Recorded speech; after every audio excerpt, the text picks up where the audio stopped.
Aloha, and thank you so much for joining me this afternoon for the legislative update for January 30th, 2015. We're 1 week out from the opening day, and things are really starting to percolate over at the state capitol. We are quite popular this year as we have quite a few charter school bills. In fact, I think this is the most charter school bills that I've ever seen introduced. I'm not sure if all of the bills are currently filed in, but as of this morning and as of my look and read, there were quite a bit of bills being introduced.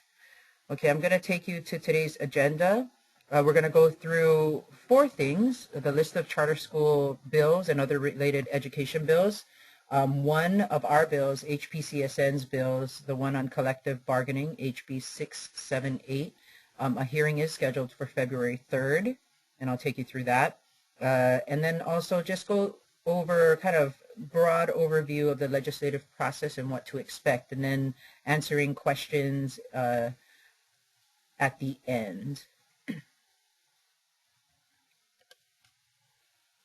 Okay, first of all, after taking a look at all of the bills, what I did was I put a list together of these 5 different categories of bills so that I can better organize it, not just for you, but so that I can keep track of them.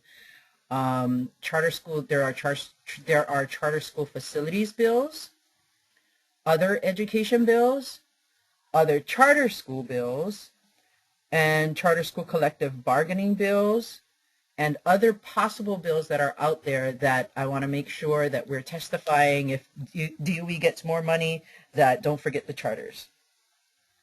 Okay, I'm going to take you to a website. This is the Hawaii State Legislature website. And on this website, it's really easy to follow bills, but that's my job. So if you don't have time, don't worry about it. But I figured I'd do this live so that you could see me entering in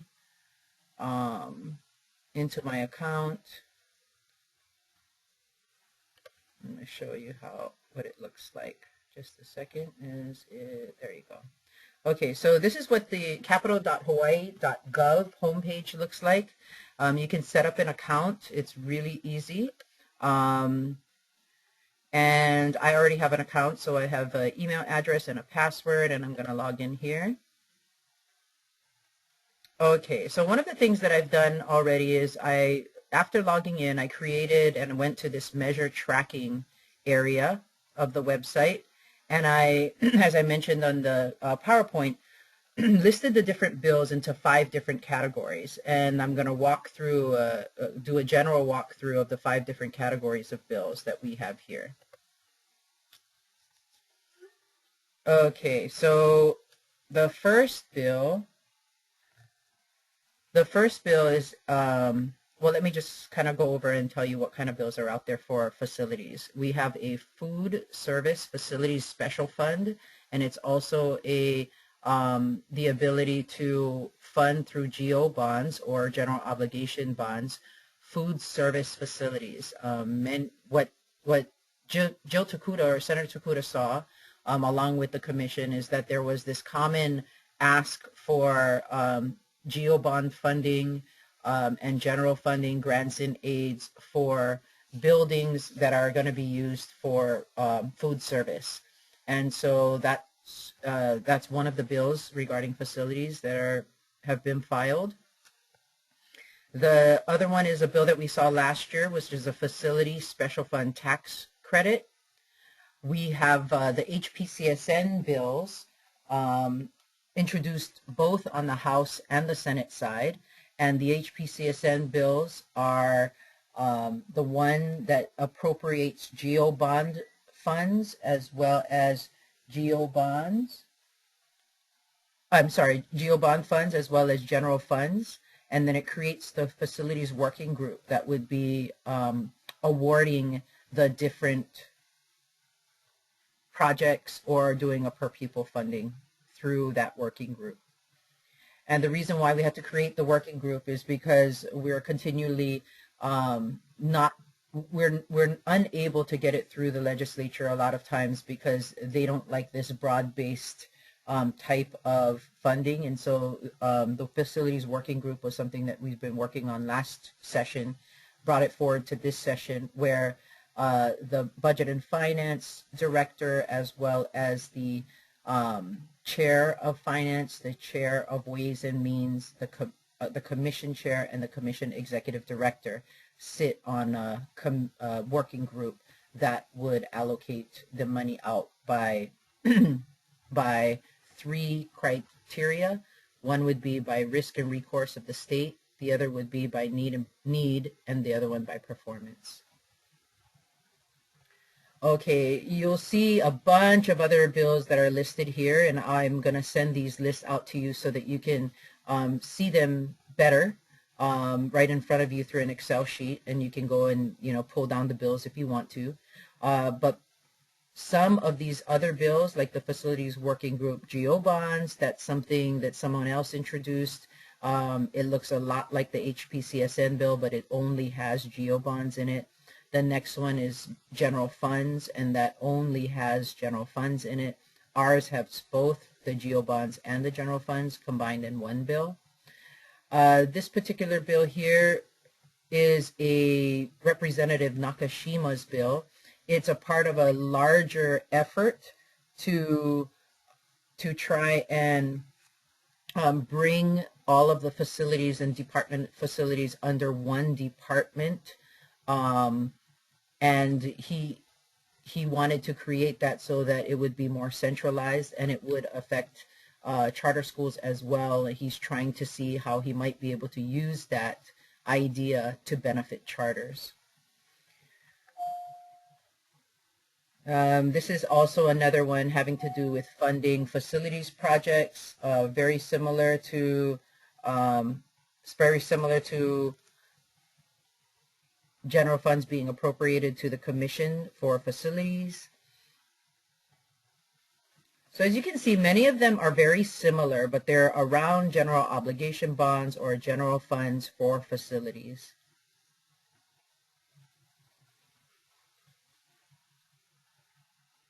Okay.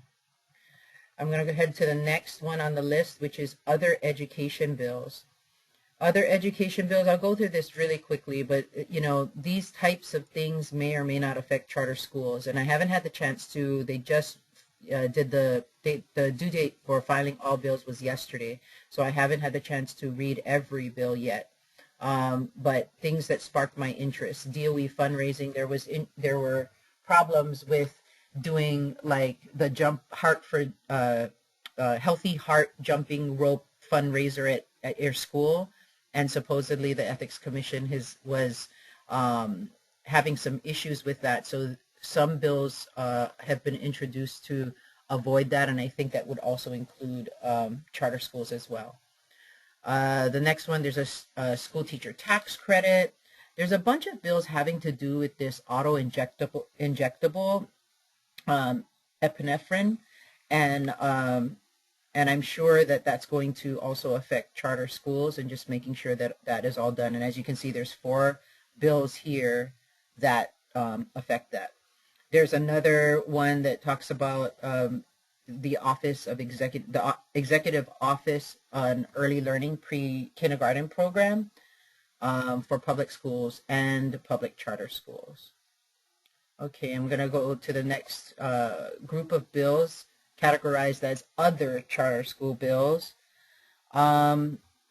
So some of these bills, Charter School Commission, this has to do with governing public charter schools to align with the requirements for startup and conversion charter schools. And I think that there was just a little tweak that needed to be done there. The next one is geographic exceptions. This bill is about if a charter school should have a contract that is revoked, that regardless of whether or not you belong to a district school, that there would be made a geographic exception for the school that you choose to go to.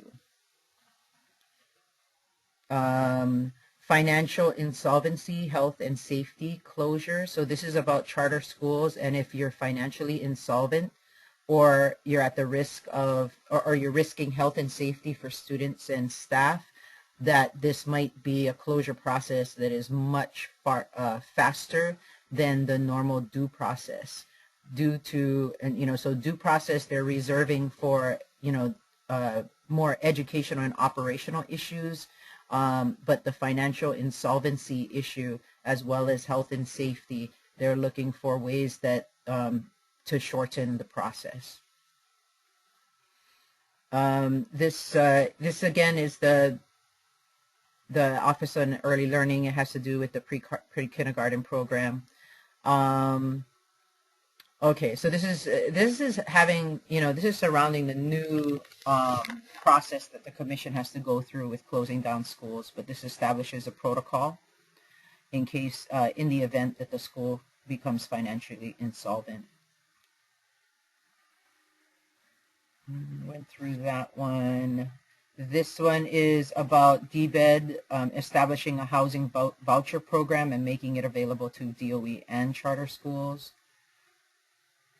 This is what's called a House Concurrent Resolution about the human papillomavirus vaccination, and it's just basically a resolution which does not have the strength of law, but it's asking and encouraging public and charter schools to provide information to parents. Another bill for executive early learning pre-K and establishing executive learning PK. So there's a few of them here. This particular bill has to do with the uniqueness of SB 1348, the uniqueness of the university lab school and how they do a lot of research and how their admissions policy and enrollment is around a calculation that causes some challenges for the commission to approve their admissions policy. And so this is a bill that was introduced to help them so that they can continue to do their research and be in line or have a policy that is acceptable to the state and to the commission.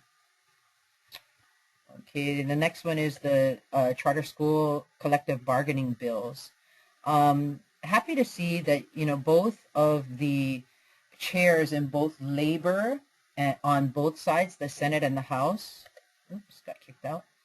The Senate and the House have both signed on as primary first introducers on the bills, which is a significant showing of support, at least for introducing the bill. So they introduced it as a primary introducer, meaning that they intend to hear that bill.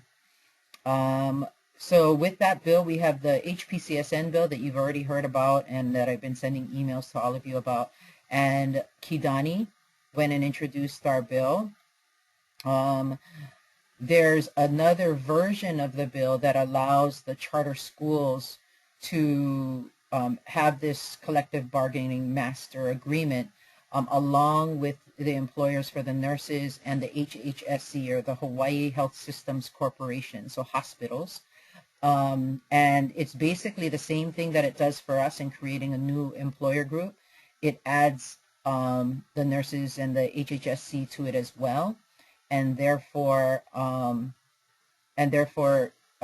we're affected by this bill as well. So the HPCSN bill is just for charter schools, and this particular bill is combined with charter schools and HHSC and the nurses. There's two bills like that, both on the House and the Senate. Nakashima introduced our bill on the House side, and the collective bargaining bill was also primarily introduced by Keith Agaran, who is the labor guy on the Senate side. And again, there's another bill that has to do the same, does the same with collective bargaining with HHSC. Okay, so that's our collective bargaining bills. That's going to be heard. There's one that has been scheduled for hearing next week, Tuesday. The other thing that I'm going to be looking out for is looking at other ways to make sure that they're paying attention to charter schools, and if there's going to be any emergency appropriations, that they need to also take a look at how they might be adding charter schools allocations to the emergency appropriations. So we're going to be keeping a close lookout on this. This particular bill, HB 127, allocates money or appropriates money for a school nurse at each school. And so if they do put money into that, I want to make sure that that also applies to charter schools. HB 1341 gives GEO bond appropriations for school buildings for emergency shelters. And of course, we want to have, charter schools involved in that too, should they make that an appropriation.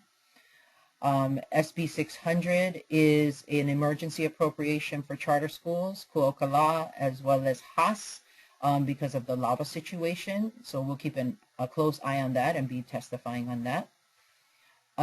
There's also SB 851, which is a food service emergency appropriation. And along the lines of the other bills, if the DOE gets emergency appropriations, because the emergency appropriations are separate from the budget, it won't reflect in our per pupil. So we want to make sure that we send out, testimony and make them aware and have them understand to add us charter schools to the emergency appropriation as well. There's another bill, SB 852, that does the same thing for student transportation services. I haven't been able to read, I wasn't able to read this bill in its entirety yet, HB 605, but in taking a look at the explanation or the definition, it says here, requires that funding for charter school student transportation and meals be separate from the per pupil allocation. Just on the surface, this causes me a little bit of pause, because of course you always have to follow the money. Where is it coming? Where is it going? And this might end up being a lesser amount for charter schools if we don't be careful. So I'm going to take a closer read to this bill and make sure that it doesn't threaten any of the core money that we get for student transportation or for meals that that's already in the per pupil calculation that might be taken away and then reestablished outside in a separate bucket of money through the budget, through budget and finance. So every time you're moving money like that, the clarity needs to be in, and we need to take a look and do a test on whether or not that affects the overall numbers on if the charter schools will get more money or not. So I'll take a look at that. So those are the, like I said, this has been the most of bills that I've seen for charter schools in since I've been the executive director for HPCSN. So that's a real positive sign, I think, because a lot of the legislators, many of the legislators are looking to help charter schools through this legislation. And we do have a lot of the chairs actually introducing these bills, which is incredible.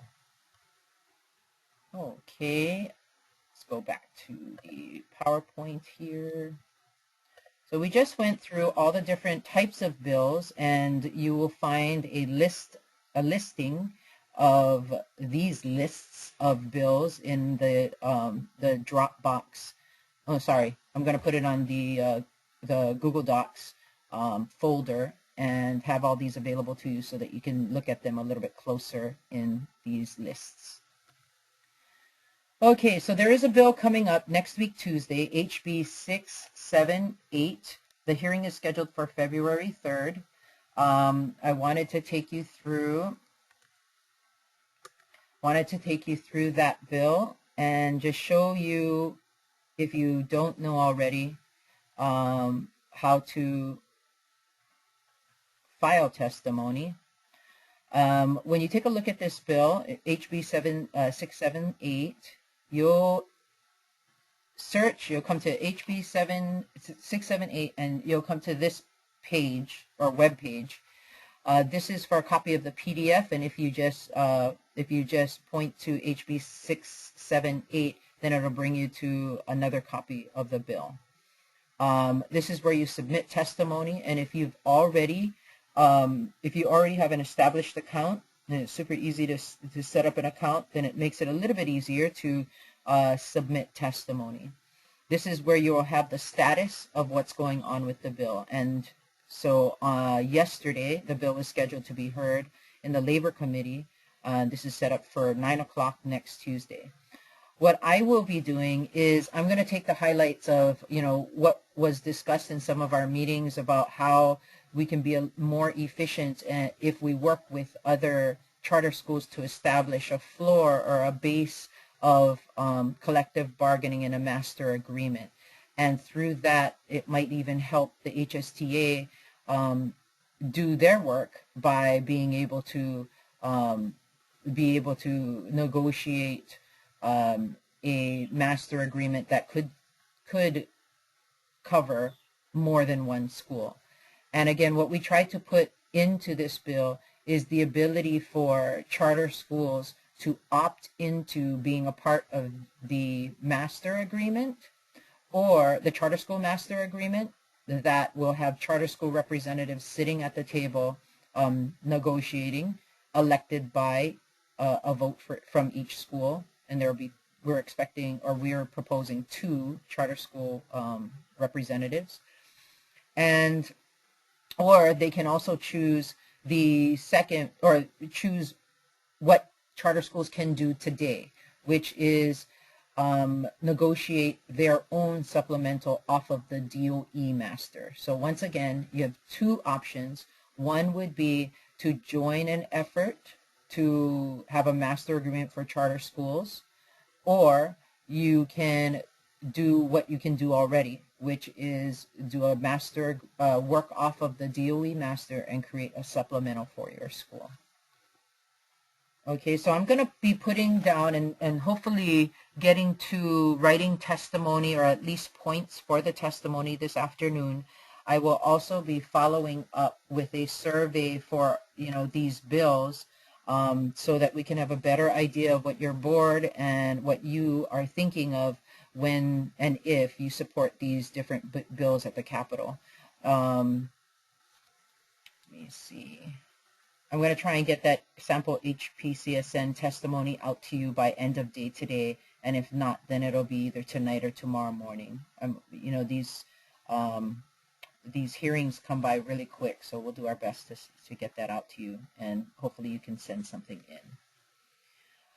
So the legislative process and what to expect. For the facilities bills, I'm going to have to either call you or send you emails and request some information, like, are you on state property? Are you on private property? Is your lease, I think some of the other questions was, do you have like a USDA loan? And just making sure that we confirm all of that with you, and that we're reporting your facility's status correctly.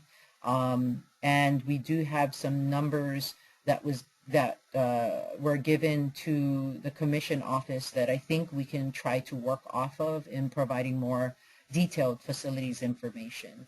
But we'll somehow try to collect that information from you within the next week or so. We would probably, in the surveys, we'll probably even look to, asking you about collective bargaining and how things are going with your particular supplemental agreement, those types of things. During the legislative process, things move really fast, and that's why we've seen Mark Takashima's collective bargaining bill, which is the one that we asked him to introduce. It was referred to 3 committees, which means that it has a longer path to be on in order to get to the next stage. And so, he has asked, he is hearing the bill next week, Tuesday. Some of the other bills, if they have 3 hearings and they don't make the deadline, then those bills are considered dead for this session. So what we hope is some of our main bills will be moving forward in some kind of form and meet all the deadlines so that it can cross over to the Senate and continue on its journey to hopefully being approved. In the meanwhile, I went over some of the budget numbers from last week's legislative update. So I won't be going through numbers today, but I'm going to be keenly aware and follow the budget as it moves through the process, and keep involved with those who are in the House and Finance committees, and work with DOE as well. Okay, so I am ready to take some questions. Let me see if I have any. Okay. I see Steve. Thanks. I'm looking at your question. Just read SB 833 seems to suggest elective interpretation, no due process. Okay. Yes, I haven't read through that one yet. I was doing organization of the bills this morning, and I was mentioning earlier that there are many charter school bills this year, so it's going to be a lot of work. But nonetheless, I'm going to unmute you and see if you have some other questions, but I will definitely read that closely. Hey, Steve, I got you unmuted. Oops. Hey, Steve, I got you unmuted. Oh, okay. Do you have anyone else have any questions for me for this legislative update?